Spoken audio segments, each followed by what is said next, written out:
Move Moritel, un monde nouveau vous appelle.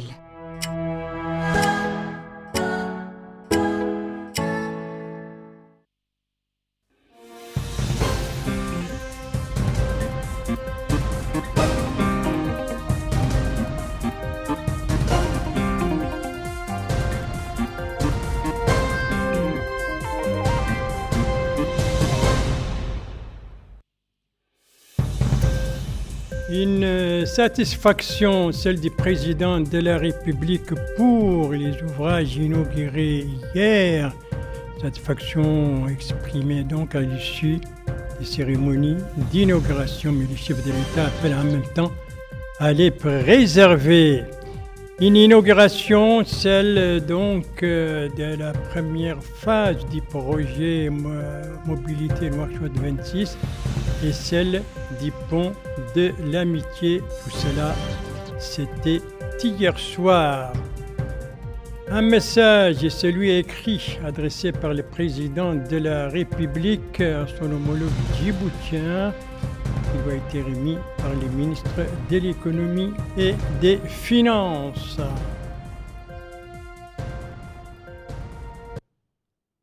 Tels étaient les principaux titres du journal et c'est parti. Madame, mademoiselle, monsieur, bonsoir et bienvenue à votre 21h30 de ce vendredi 16 mai 2025 à 21h30, placé sous les signes de la modernisation de la ville de Nouakchott et pour cause avec les inaugurations effectuées hier soir par le président de la République, à savoir le pont de l'amitié ou encore la première phase du projet Mobilité Nouakchott 26. En tout cas, ce sont des infrastructures qu'il faut maintenir, qu'il faut entretenir, a dit le chef de l'État après avoir exprimé sa satisfaction. Eh bien, traduction de l'intervention présidentielle avec Yedali Fall. J'ai effectué une tournée comprenant l'inauguration du pont de l'amitié mauritano-chinoise, le lancement de la première phase du projet de mobilité Nouakchott 2026 et la visite du nouveau siège de la Société de transport public. Au terme de cette tournée, j'exprime ma satisfaction quant aux réalisations accomplies dans ce domaine, notamment l'amélioration de la mobilité à Nouakchott dans le cadre d'une vision globale pour améliorer le domaine du transport en général. Ces réalisations ont été faites grâce aux efforts de tous et auront sans doute un grand impact sur la ville de Nouakchott dans deux aspects importants. La fluidité du trafic, d'une part, et l'amélioration de l'aspect urbain de la ville de Nouakchott. Je suis sûr que pendant la période de construction de ces projets, les citoyens ont été affectés de plusieurs façons, car la fermeture des routes entraîne des itinéraires plus longs et plus ardus. Mais l'importance de ces projets exige un certain nombre de sacrifices et d'efforts de notre part. Et je remercie les citoyens pour leur patience. En conclusion, je voudrais inviter toutes les autorités responsables de ce travail, que ce soit au sein du gouvernement ou des conseils municipaux, à être vigilants dans l'entretien de ces installations et à continuer à en prendre soin afin de les maintenir en bon état pour permettre un bon service public. J'adresse le même appel aux citoyens en général et je souhaite qu'ils soient plus diligents et engagés dans l'entretien de ces installations en général et en particulier celles que nous venons d'inaugurer et parcourir dans ce véhicule. Il ne fait aucun doute que certains équipements, si les routes doivent être entretenues, que les routes elles-mêmes et l'espace qui doit rester entre elles et les bâtiments doivent demeurer dans un état satisfaisant. Je vous remercie. L'intervention du président de la République, c'était hier, vous l'avez entendu, le président de la République qui a appelé à la vigilance dans l'entretien justement de ces infrastructures en prenant soin pour donc permettre un bon service public et donc une bonne mobilité à Nouakchott. Justement, c'est l'objectif d'ailleurs du projet Mobilité Nouakchott 26. Ce projet dont la première phase, vous venez de l'entendre, a été lancé hier soir. Précision avec Abdoulaye Demeba. Le président de la République, Mohamed Ould El Ghazouani, a procédé au lancement de la première phase du projet Nouakchott Mobilité 2026, en plus de l'inauguration du siège flambant neuf de la Société de transport public STP. Le projet Mobilité Nouakchott 2026 comprend deux volets, la voirie urbaine et les services de bus. La première voie est longue de 11 km avec 13 stations qui s'étendent du pont Tazour au pont de l'Amitié. La deuxième voie relie Toujinine à la polyclinique via le pont de l'Amitié. Cette voie est longue de 9 km et compte 12 stations. La troisième route est longue de 15 km et comporte 17 stations qui s'étendent du pont de l'Amitié au campus universitaire en passant par le Centre national de cardiologie, l'hôpital Cheikh Zayed, l'avenue Gamal Abdel Nasser et l'intersection de Sabah et celle de BMD.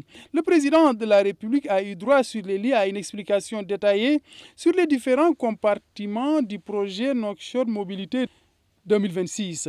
Le deuxième volet de ce projet constitue l'acquisition de 112 bus par la STP, dont 62 de haute qualité, dont la capacité d'accueil est de 150 passagers par bus et 50 autres de taille moyenne d'une capacité d'accueil de 100 passagers.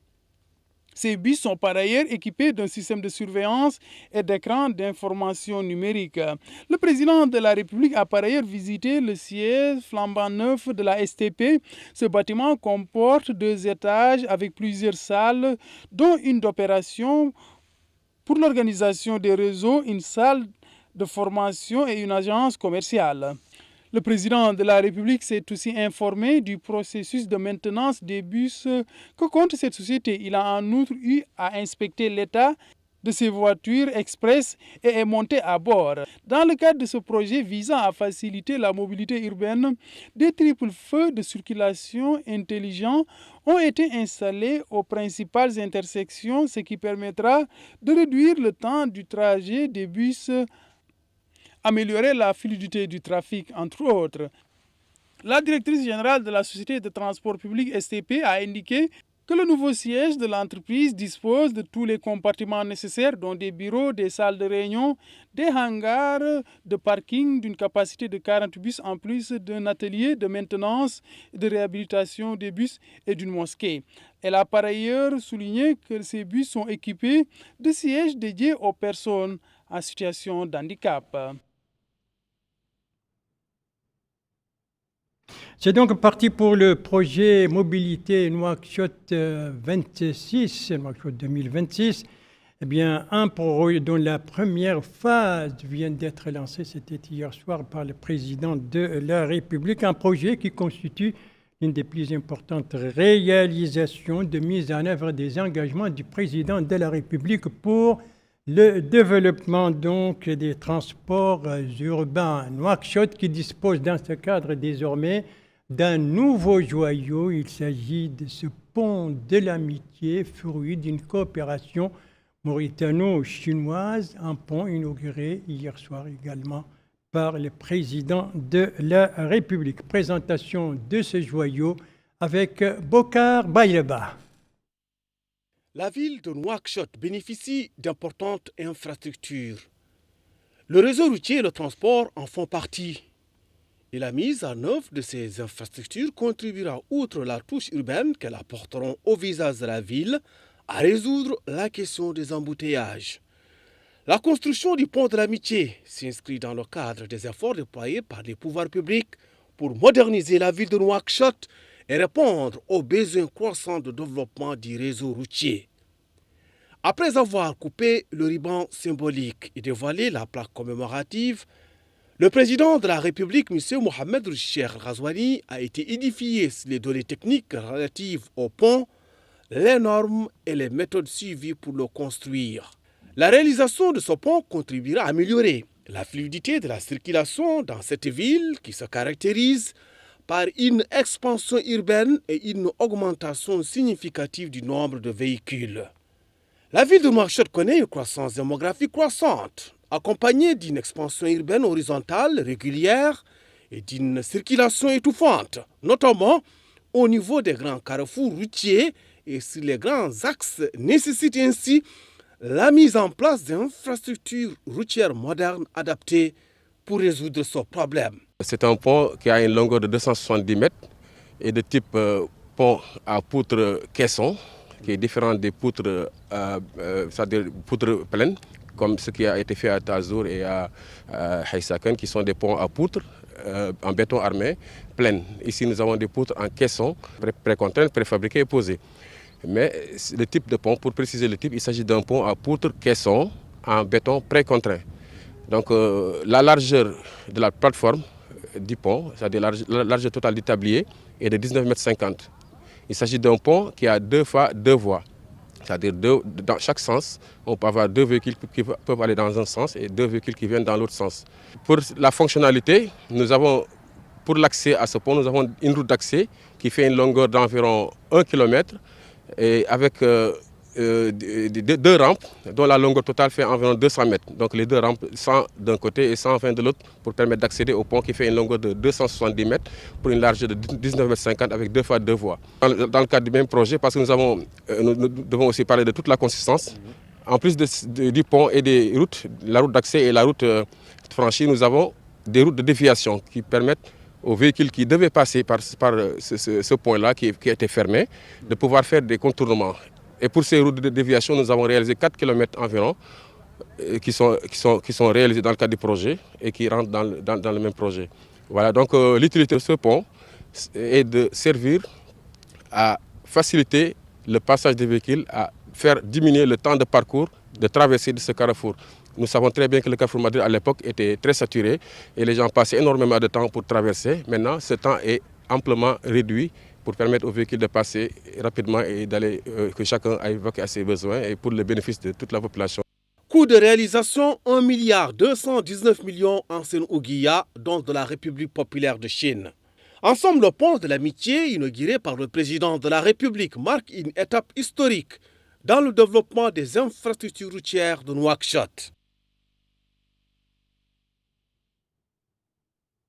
Et c'est un pont, pont que nous l'avons dit, qui constitue un fruit de la coopération fructueuse entre la Mauritanie et la République populaire de Chine. Pont de l'amitié, première phase donc du projet Mobilité Nouakchott 2026, le nouveau siège de la Société des transports publics avec ses nouveaux bus. Bref, Nouakchott fait pont neuf, et ceci en vue de rendre la circulation plus fluide et de rendre donc la vie facile aux automobilistes. Encore faut-il prendre soin de ces infrastructures et vous venez de l'entendre, le président de la République l'a bien souligné dans son intervention après ces inaugurations.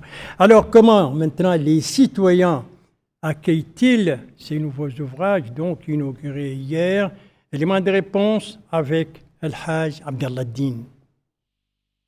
Un nouveau paysage urbain se dessine au centre-ville de Nouakchott avec l'inauguration des 2 projets phares, à savoir le pont d'amitié et le projet mobilité de Nouakchott. Des projets phares qui touchent les préoccupations des citoyens en termes de transport, et ce après des décennies. Le pont d'amitié est la 3e infrastructure du genre, considéré le plus grand pont urbain du pays, construit dans le cadre des politiques du gouvernement visant à développer le réseau routier avec des spécifications techniques de haute qualité. Un pont largement apprécié par les citoyens, en particulier ses usagers qui énumèrent les avantages de cette réalisation tant attendue. Ils indiquent que ce pont va contribuer à faciliter la fluidité de la circulation routière dans la capitale après l'expansion urbaine et l'augmentation constante du nombre de véhicules, et qu'il va décongestionner les axes routiers et va réduire considérablement les embouteillages chroniques dans la ville, particulièrement aux heures de pointe. Ils ajoutent que ce pont va permettre d'éviter des déviations qui étaient à l'origine de nombreux dysfonctionnements. D'autres citoyens affirment que cette réalisation va doter la ville de Nouakchott d'un paysage urbain moderne attrayant et qu'il constitue un trait de modernisation d'infrastructures. Le second projet, celui Mobilité de Nouakchott, qui apporte une autre amélioration en termes de transport urbain. Un projet qui contribue à résoudre la question de la mobilité urbaine et qui encourage la transition de l'utilisation des voitures personnelles vers un transport de masse à travers l'usage de bus rapides et de qualité, tout en améliorant l'aspect urbain autour des principaux axes routiers qui relient la capitale aux autres wilayas du pays. Avec l'inauguration de ces projets phares de transport urbain à Nouakchott, cette dernière semble devenir une ville moderne, plus fluide, répondant aux attentes des citoyens. Voilà, Nouakchott donc à l'ère de la modernisation et de la mobilité avec ces nouvelles infrastructures routières. Vous venez de les entendre, le pont de l'amitié ou encore la première phase du projet Mobilité Nouakchott 2026. 26. Tout cela a été inauguré hier soir, je le rappelle, par le président de la République, M. Mohamed Ould Cheikh El Ghazouani. Le président de la République, qui sur le plan diplomatique, a adressé un message écrit à son homologue djiboutien. On doit voir les images. Les voilà, le drapeau de Djibouti qui flotte là-bas, et ça c'est le palais présidentiel. Eh bien, ce message écrit du président de la République a été remis au président djiboutien par le ministre de l'économie et des finances. Le ministre de l'économie et des finances qui a remis donc ce message à M.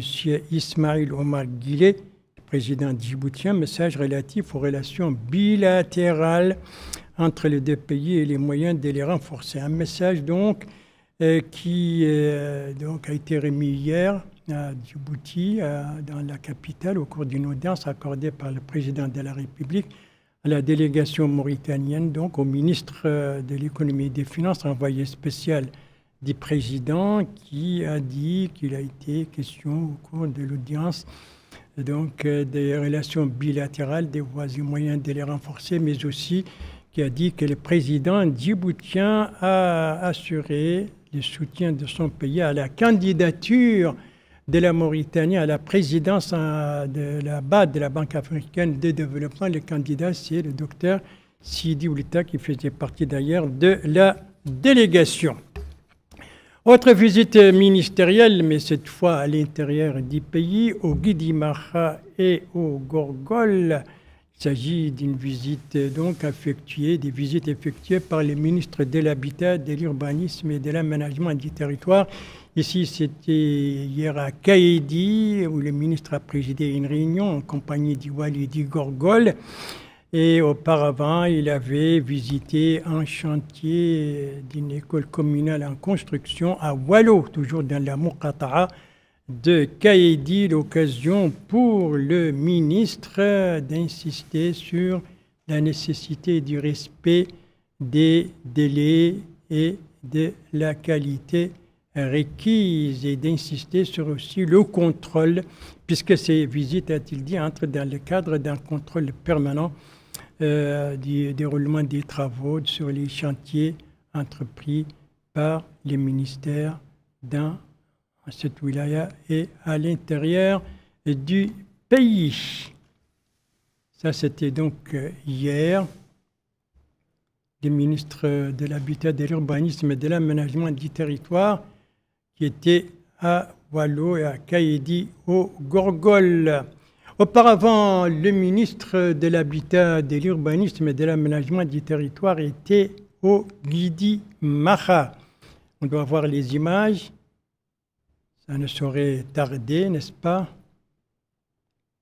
Les images de la visite, et voilà, les images de la visite du ministre de l'Habitat au niveau du Gidi Maha. Donc, une visite d'inspection pour les chantiers des infrastructures de santé en cours de réalisation sous la supervision de son département dans la Muqata'a de Wumpu et dans le centre administratif de Gouraï. L'occasion pour le ministre de réaffirmer la poursuite du travail pour octroyer des parcelles de terrain pour les familles sinistrées à la suite des dernières inondations dans la Muqata'a de Wumpu.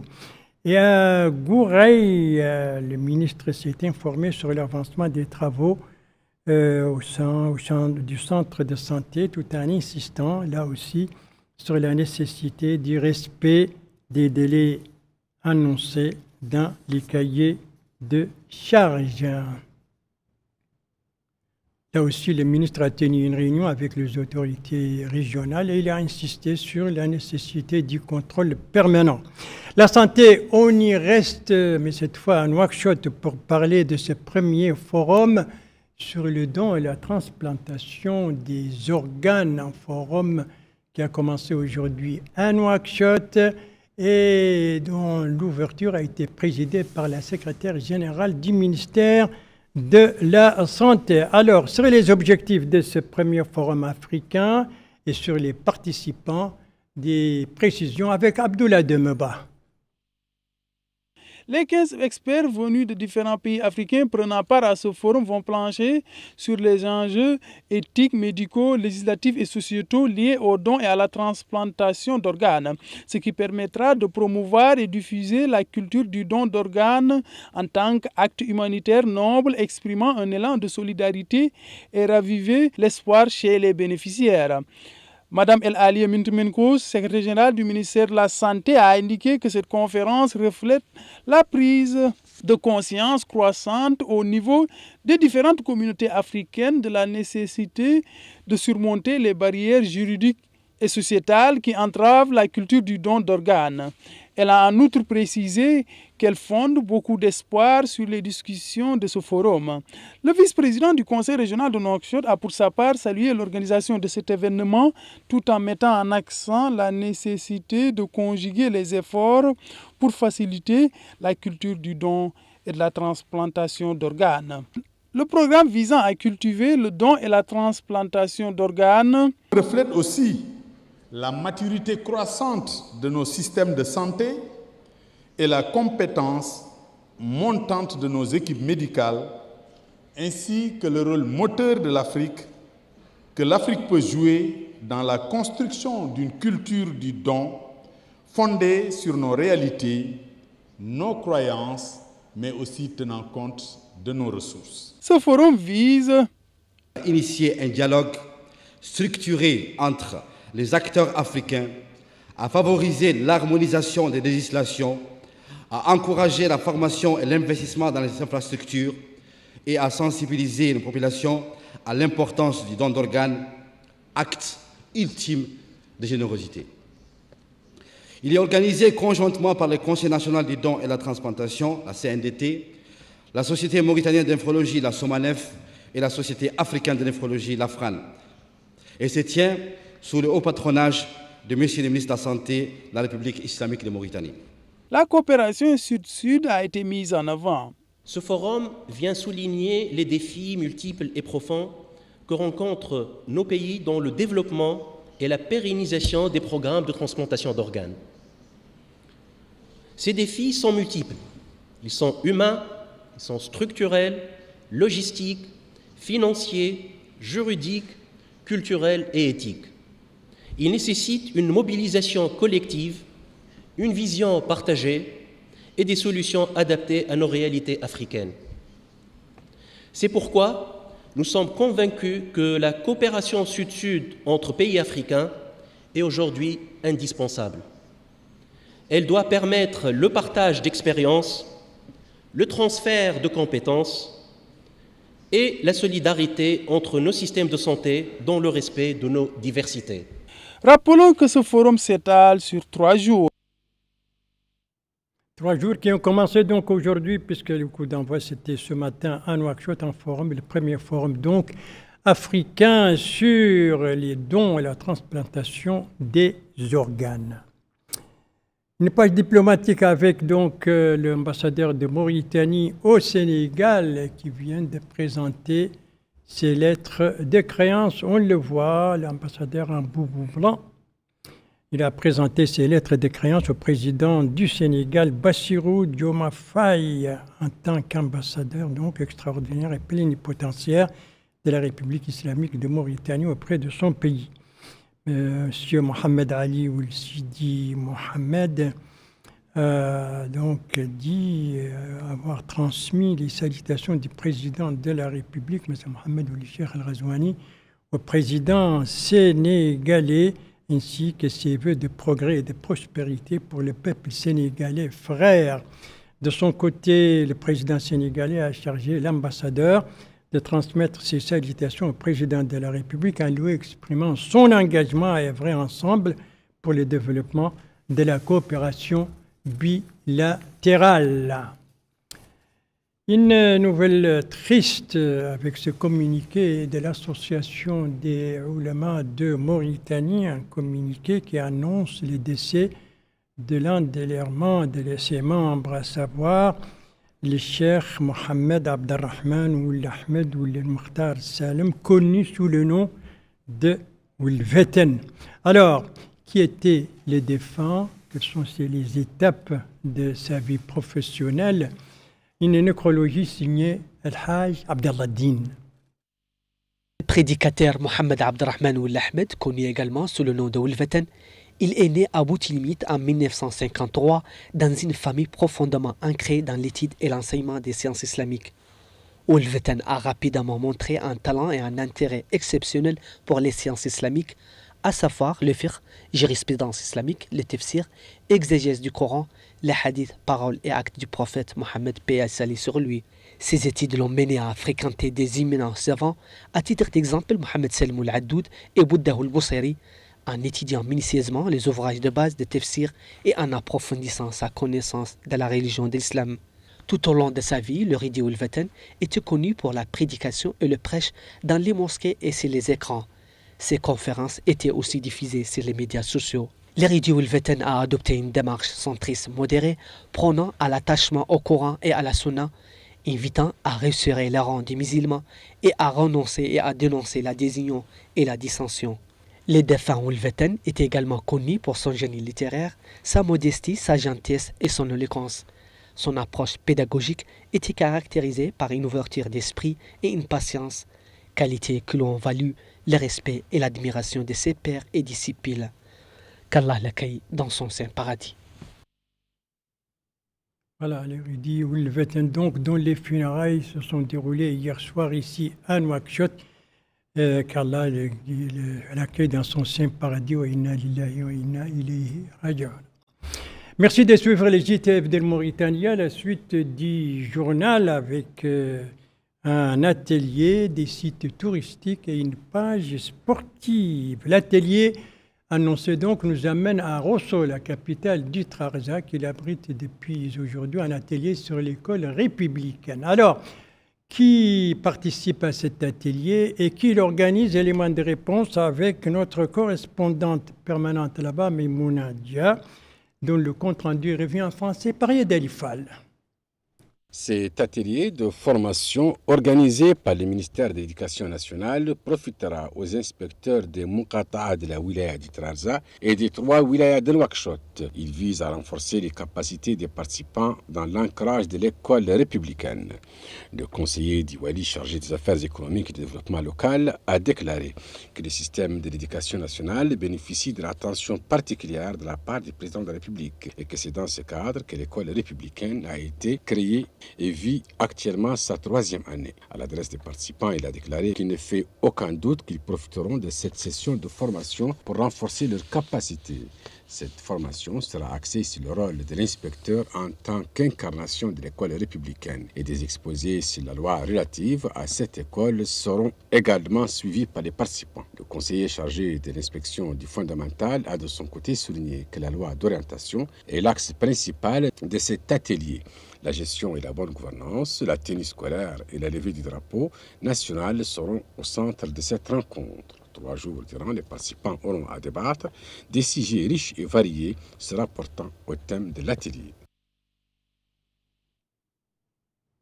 Un atelier donc sur l'école républicaine, un atelier qui se déroule à Rosso, duré 3 jours, organisé par le ministère de l'Éducation nationale et de la réforme du système de l'enseignement au profit des inspecteurs du Trarza et des wilayas de Nouakchott. Voilà, après la page pédagogique, une page touristique qui nous amène à Attar, la capitale de l'Adrar, et surtout dans ses environs, dont les sites touristiques ne remplissent pas ces derniers jours, en ce moment, particulièrement en ces moments estivales, donc où les températures ne cessent de monter. Le constat donc de notre correspondant permanent là-bas, Elvara Chebani, compte rendu travaillé en français par Bokar Baïleba. En Adrar, le tourisme est l'une des principales activités économiques. Avec ce temps chaud, la recherche de la fraîcheur devient une préoccupation pour bon nombre d'habitants de la ville d'Attar. Certains ont choisi des endroits bucoliques. Loin de la ville, ils se sont installés dans ce campement touristique pour profiter de l'air frais et se détendre. Visiblement, ils sont satisfaits de l'atmosphère qu'ils ont trouvée ici. D'ailleurs, ils affirment que leur choix de venir s'installer ici ne serait-ce qu'une journée est judicieux. Pour eux, l'endroit est magnifique. Ils n'hésiteront pas à revenir quand l'occasion se présentera. Pour les gérants de ce campement touristique, le tourisme a besoin de se diversifier. Ce campement est une forme d'offre touristique pour contribuer au développement économique local. En somme, ces campements touristiques situés à la périphérie de la ville d'Atar permettent de se détendre en groupe, famille ou amis, loin du vacarme et du stress de la ville. Voilà donc pour ces sites touristiques des environs d'Atar qui ne désemplissent pas en ces périodes de haute canicule. Et on va terminer ce journal par une page sportive qui nous conduit un peu plus au sud d'Atar. Nous sommes à Agjoust, la capitale de l'Inchiri. Il s'agit d'un tournoi de football. On doit voir les images. Les voilà. Un tournoi pour les moins de 15 ans. C'est le Hakem d'Agjoust qui en a donné le coup d'envoi. Un tournoi donc avec participation de plusieurs équipes de la wilaya. Et c'est un tournoi qui est parrainé par la société MCM. Donc les équipes sont des équipes qui viennent de la ville d'Agjoust. Voilà le coup d'envoi de la première rencontre donnée par le Hakem d'Agjoust. Il s'agit d'un tournoi de football donc pour les moins de 15 ans. Apparemment, ce ne sont pas les talents qui manquent.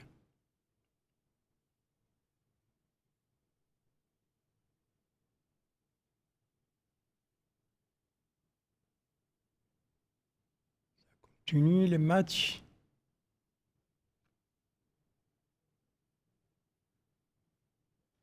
Ça, c'était le coup d'envoi donc de ce tournoi donné par le Hakem d'Agjoust. C'est un tournoi qui est parrainé par la société MCM. Et c'est sur ce tournoi que s'achève ce journal. Merci à vous, madame, mademoiselle, monsieur, de l'avoir suivi. Merci bien entendu aux équipes rédactionnelles et techniques qui ont participé à sa conception. Je vous en rappelle les principales informations. Ici, c'est l'intervention du président de la République. C'était hier soir après les inaugurations. Le président de la République qui exprime sa satisfaction pour les nouvelles infrastructures inaugurées, mais tout en appelant aussi à les maintenir pour donc un service public adéquat. Le président de la République a fait cette déclaration après avoir inauguré la première phase du projet Mobilité Nouakchott 2026 et le pont de l'amitié, fruit de la coopération mauritano-chinoise. Ici, nous sommes à Djibouti, où le ministre de l'économie et des finances, envoyé spécial du président de la République, a remis au président djiboutien un message écrit du président de la République. Donc, un message relative et le président djiboutien a d'ores et déjà exprimé le soutien de son pays au candidat de la Mauritanie pour la présidence de la Banque africaine de développement. Voilà, il ne me reste plus qu'à vous souhaiter une très très bonne fin de soirée, une très très bonne fin de semaine et à vous donner rendez-vous, Inch'Allah, demain à la même heure, 21h30. Bonsoir.